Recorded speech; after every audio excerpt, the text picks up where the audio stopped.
नमस्कार, आपका हमारे YouTube चैनल पर स्वागत है। इस वीडियो में मैं बात करूंगा कि पामिस्ट्री कौन कितनी आसानी से सीख सकता है, उसका हाथ कैसा होगा। तो लोग फटाक से करते क्या हैं कि एकदम से रिंग ऑफ सोलोमन की या हेडलाइन ऐसी होनी चाहिए, उस बात पे चले जाते हैं। लेकिन आपको समझना होगा कि पामिस्ट्री के 4 पार्ट हैं, 4 अंग हैं।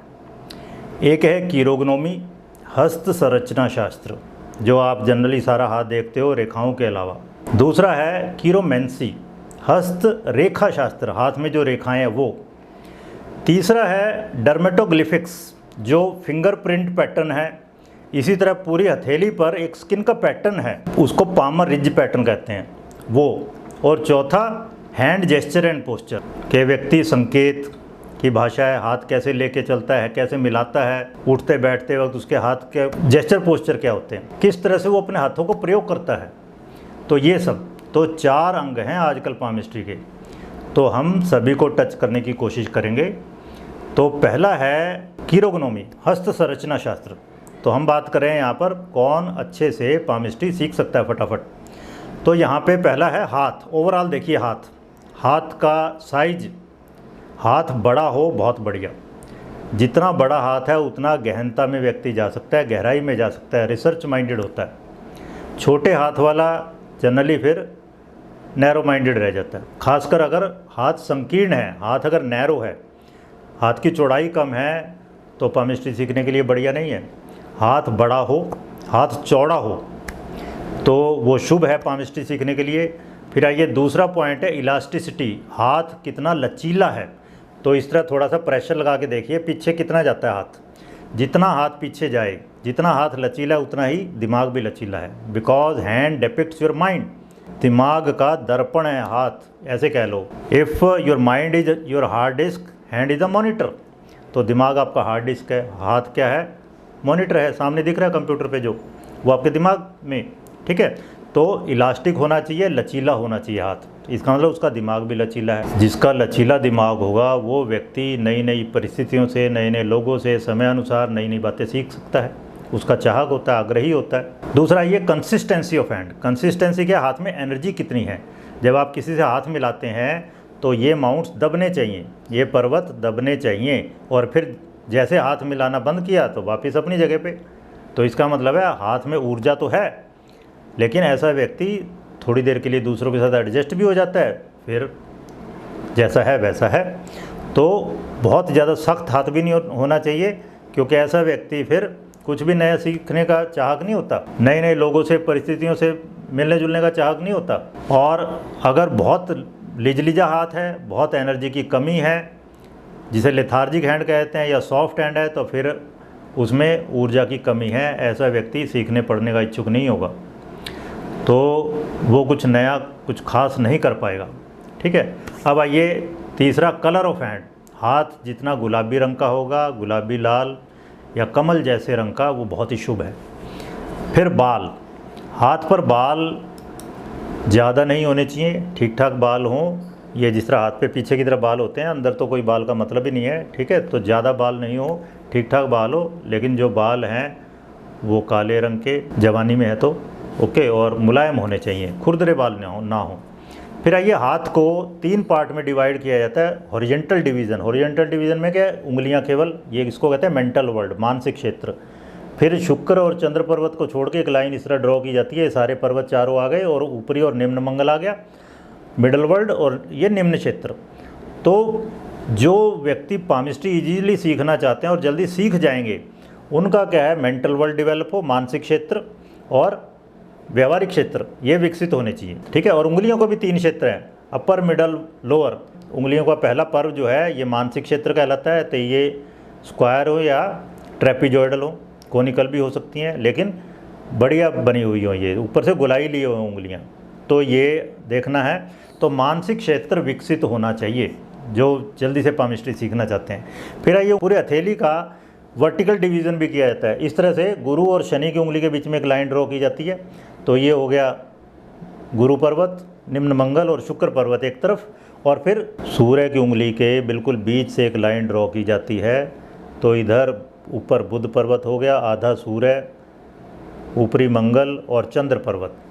तो इसको कहते हैं सब कॉन्शियस वर्ल्ड। ये हो गया अचेतन क्षेत्र। इधर जो हमने डिवाइड किया था ये था चेतन क्षेत्र, चैतन्य क्षेत्र, और बीच का जो रह गया वो है व्यावहारिक, सोशल वर्ल्ड, सामाजिक क्षेत्र कह लो आप। तो ये चैतन्य क्षेत्र स्ट्रांग होना चाहिए। जो पामिस्ट्री सीखना चाहते हैं अच्छे से, उनका क्या है, ये गुरु पर्वत, शुक्र पर्वत और निम्न मंगल। तो गुरु पर्वत और शुक्र, आपको पता है गुरु और शुक्र, गुरु देवताओं के गुरु हैं और शुक्र दैत्यों के गुरु हैं, और दोनों ही सबसे शुभ ग्रह होते हैं ज्योतिष में। और मज़ेदार पामिस्ट्री में भी जो सबसे 3 शुभ पर्वत वाले लोग कहे गए हैं वो है गुरु वाले जुपिटेरियन, शुक्र से शासित है जो वेनुसियन, और अपोलोनियन जो सूर्य से शासित है। तो ये अगर किसी का बहुत विकसित है ये वाला क्षेत्र, और इसमें अंगूठा भी है जो 4 उंगलियों को कंट्रोल करता है, आप देखो, और गुरु की उंगली इंडिपेंडेंटली खड़ी हो सकती है, इसीलिए लीडरशिप क्वालिटी देखते हैं इससे, लीडर। तो ये सब कॉन्शियस वर्ल्ड ज़्यादा स्ट्रॉन्ग होना चाहिए जो पामिस्ट्री सीखना चाहते हैं। फिर 7 टाइप ऑफ हैंड में डिवाइड किया जाता है हाथ को। तो इसमें मेनली स्क्वायरिश हैंड भी हो सकता है, वर्गाकार हाथ, लेकिन चमसाकार हाथ है जिसको इंजीनियर हैंड भी कहते हैं। ऊपर उंगलियां जो है, यहाँ जो मोटाई है ऊपर बढ़ जाती है, तो इसको कहते हैं चमसाकार। तो ऐसा व्यक्ति, इसकी थिंकिंग बिल्कुल ओरिजिनल होती है, लीक से हटके सोचता है, ठीक है। तो इसको आवश्यक हाथ भी कहते हैं, नेसेसरी हैंड। मौलिकता, सक्रियता, ये इसकी क्वालिटीज़ होती हैं। फिर दार्शनिक हाथ हो सकता है, गांठदार उंगलियां हों, तो इनकी क्वालिटी होती है मेन विश्लेषण करने वाली। और शंकु आकार हाथ भी हो सकता है, उंगलियां ऊपर जाके नुकीली हो जाती हैं, मतलब मोटाई जहाँ यहाँ जितनी है ऊपर कम हो जाती है, तो इसको शंकु आकार हाथ कहते हैं। तो इस व्यक्ति में खास होता है कला और संवेदना के प्रति प्रेम। फिर नुकीला हाथ है अगर, तो वो आइडियलिज्म देता है, आदर्शवादिता। बहुमुखी हाथ होता है बेसिकली मिश्रित हाथ। मिश्रित हाथ मिक्स टाइप ऑफ हैंड हो, मतलब उंगलियां कोई स्क्वायरिश है, कोई ये स्पैचुलेट है, कोई कोनिकल है, इस तरह से भी हो सकती हैं।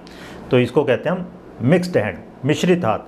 तो मेनली एलिमेंट्री हैंड को छोड़ के बाकी किसी भी हाथ वाला व्यक्ति वो बहुत अच्छे से पामिस्ट्री सीख सकता है। और अब आइए 4 टाइप ऑफ हैंड, 4 प्रकार के हाथ एलिमेंट वाइज लेते हैं, fiery hand, earthy hand, Airy hand, watery hand. तो पृथ्वी तत्व वाले हाथ को छोड़ के अग्नि तत्व वाला हाथ, वायु तत्व वाला हाथ, जल तत्व वाला हाथ, ये लोग बहुत अच्छे से पामिस्ट्री सीख सकते हैं बड़ी जल्दी से।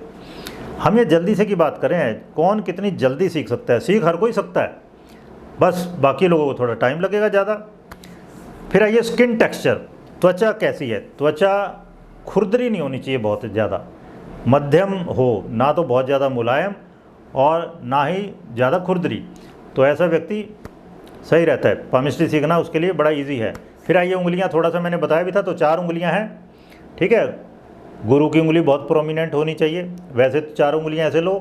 तो उंगलियां जब आप ऐसे नीचे मुट्ठी बांधते हैं तो ये शुक्र पर्वत के मिड से नीचे जानी चाहिए, मतलब लंबी उंगलियां हो। उंगलियां इतनी लंबी होनी चाहिए जितनी हथेली की चौड़ाई है, इतनी उंगलियां लगभग लंबी होनी चाहिए। तो लंबी उंगलियां बढ़िया हैं, एक दूसरे के अनुपात में देखिए, शनि की उंगली सबसे लंबी होनी चाहिए। फिर सूर्य की उंगली जो अगर इसका पहला पोरवा है, इसका हाफ कर दें तो हाफ से ऊपर जानी चाहिए, और इसी तरह ये गुरु की उंगली भी, ठीक है। और बुध की उंगली, जो ये पहली गांठ है सूर्य की उंगली की, ये पहली गांठ है, इस तक पहुँचे कम से कम, या इससे ऊपर जाए तो और भी बढ़िया। और अंगूठा 6 सेंटीमीटर का कम से कम हो लगभग, ठीक है। तो ये सब चीज़ें आपने लेनी है। तो इसमें भी मैंने बताया पहला पोरवा और दूसरा पोरवा ज़्यादा विकसित होना चाहिए। पहला पोरवा क्या, मानसिक क्षेत्र, दिमाग की क्वालिटी, पढ़ना पढ़ाना।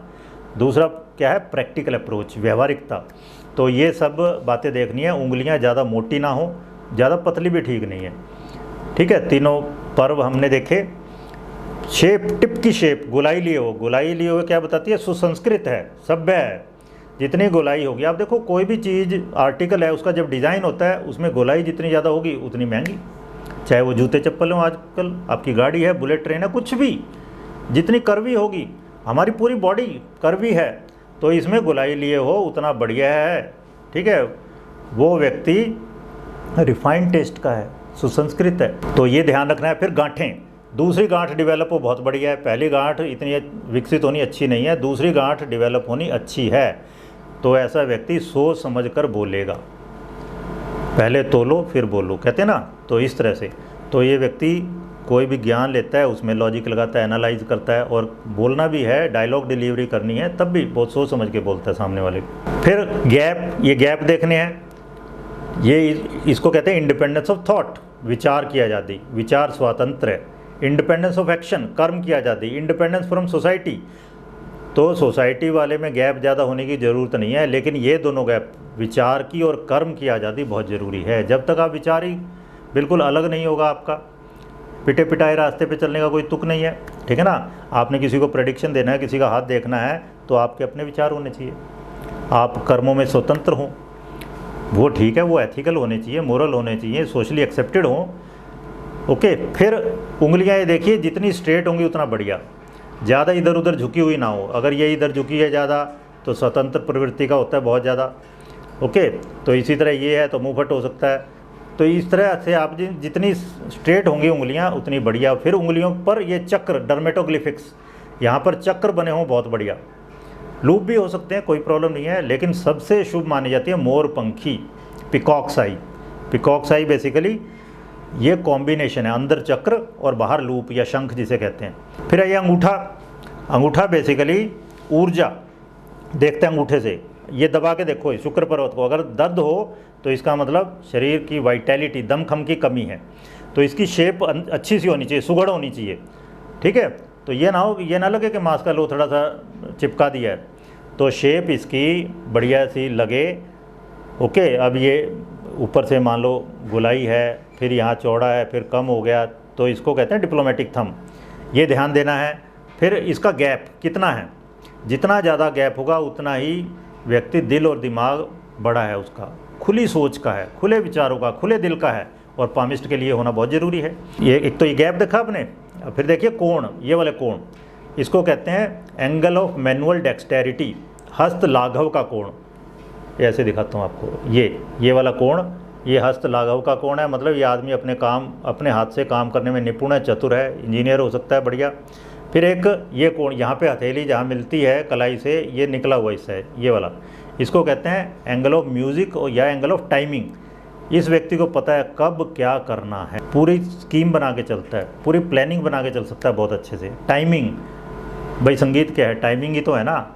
एक आपने आघात किया, ध्वनि निकली, फिर दूसरा आघात किया, उन दोनों के बीच में अंतराल, उसका भी बहुत ज़्यादा ध्यान रखा जाता है, तब संगीत बनता है वो। नहीं तो धम धम धम धम करते रहे तो वो शोर हो जाएगा। तो ये आदमी टाइमिंग करके चलता है, और ज्योतिष में टाइमिंग बहुत इंपॉर्टेंट है, ठीक है। तो ये सब चीज़ें देखनी है आपने। फिर आइए नाखून, तो नाखून थोड़े लंबे हों तो वो व्यक्ति दिल से बहुत उदार होता है, जनरस है।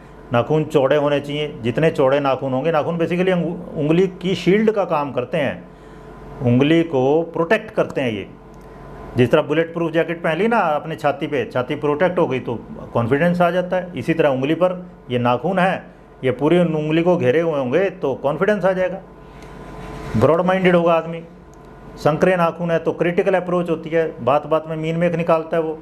तो नाखून बहुत मोटे भी ना हो, मोटाई यहाँ से देखते हैं, बहुत पतले भी ना हो। ज़्यादा मोटे आप देखना, जो शरीर से काम लेते हैं ना ज़्यादातर लेबर क्लास, उनके बहुत मोटे नाखून हो जाते हैं, और जिनका शरीर बहुत कमज़ोर होता है उनके पतले नाखून हो जाते हैं। तो ठीक ठाक मोटाई होनी चाहिए, खुरदरे नहीं होने चाहिए, ऊपर से चिकने हों, गुलाबी रंग के नाखून हो, और ऊपर से गोलाकार हो। इस तरह से जहाँ चिपके हुए हैं ये उंगली से, तो गोलाई में कटें, ठीक है ना। और इसमें धारियाँ नहीं होनी चाहिए, वर्टिकल या हॉरिजॉन्टल धारियाँ सी ना हो, किरकिराट सी ना हो जब आप इस पर उंगली फेरते हैं ऐसे। और यहाँ पे बेस में इसके अर्धचंद्र बने होते हैं, तो वो अर्धचंद्र बताते हैं अगर बढ़िया से बने हुए हैं कि व्यक्ति का बीपी नॉर्मल है, the person is enjoying his और हर लाइफ, ये मतलब होता है। अब आगे आइए पर्वत, तो मैंने आपको बता ही दिया पर्वत। वैसे तो गुरु पर्वत और शुक्र पर्वत जब हमने वर्टिकल डिवीज़न किया था, स्ट्रॉन्ग हो बहुत अच्छी बात है। बुध पर्वत भी बहुत बढ़िया है पामिस्ट्री सीखने के लिए।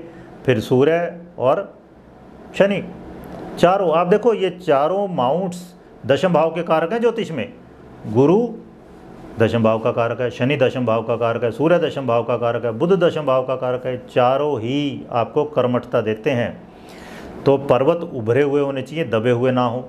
शुक्र सबसे ज़्यादा उभरा हुआ होना चाहिए, शनि सबसे कम। इस पे शुभ चिन्ह हो, जिस तरह स्क्वायर है, खड़ी रेखा है, कोई ट्रायंगल का निशान है, फिर स्टार है, गुरु पर्वत और सूर्य पर्वत पे अच्छा माना जाता है, बाकी पे अच्छा नहीं माना जाता है। इसी तरह क्रॉस का निशान है, केवल गुरु पर्वत पे ज़्यादा बढ़िया माना जाता है। इनका रंग गुलाबी हो पर्वतों का, तो ये सब चीज़ें देखनी है। फिर करब, इसको कहते हैं करब, इसको कहते हैं परकशन या करब। ये गोलाई लिए होना चाहिए। इस हाथ में देखिए राइट हैंड में ये मरकरी की तरफ बाहर निकला हुआ है और इसमें ये पूरा गोलाई में है। तो जितना ज़्यादा गोलाई में होगा या किसी भी जगह यहाँ पर या बीच में या नीचे बाहर निकला हुआ होगा तो उतना ही उसमें गुड क्वालिटीज़ हैं। चंद्र पर्वत की, अपर मार्स, ये अपर मार्स हो गए, चंद्र पर्वत हो गया, बुध पर्वत, इनकी बहुत बढ़िया क्वालिटीज़, गुण उसमें हैं और बहुत अच्छे से वो पामिस्ट्री सीख सकता है। तो बाकी फिर गोलाई लिए हुए सभी रेखाएं हों, रेखाएं गोलाई लिए होनी चाहिए। बिल्कुल स्ट्रेट लाइन अच्छी नहीं मानी जाती। जिस तरह स्ट्रेट है, बॉडी का कोई भी हिस्सा चपटा है, वो अच्छा नहीं माना जाता, शुभ नहीं माना जाता। इस तरह सभी रेखाएं थोड़ी सी हल्की सी गोलाई लिए हुए ज़रूर हों, क्योंकि बिल्कुल स्ट्रेट लाइन का मतलब है आदमी इनडिफरेंट है, ठंडे स्वभाव का है, किसी से कुछ लेना देना नहीं है। तो लेकिन पामिस्ट अगर आप बनना चाहते हो बहुत अच्छे से, पामिस्ट्री सीखना चाहते हो, तो ये क्वालिटी तो होनी ज़रूरी है, क्योंकि आपको इसमें इंटरेक्शन करना है दूसरों से। और पामिस्ट्री में रूल क्या है, जितने ज़्यादा हाथ देखोगे उतना ही बढ़िया। हर नया हाथ नई पुस्तक के समान है। आप बता सकते हो किसी का भी भूत भविष्य वर्तमान, और इस विद्या में दम है।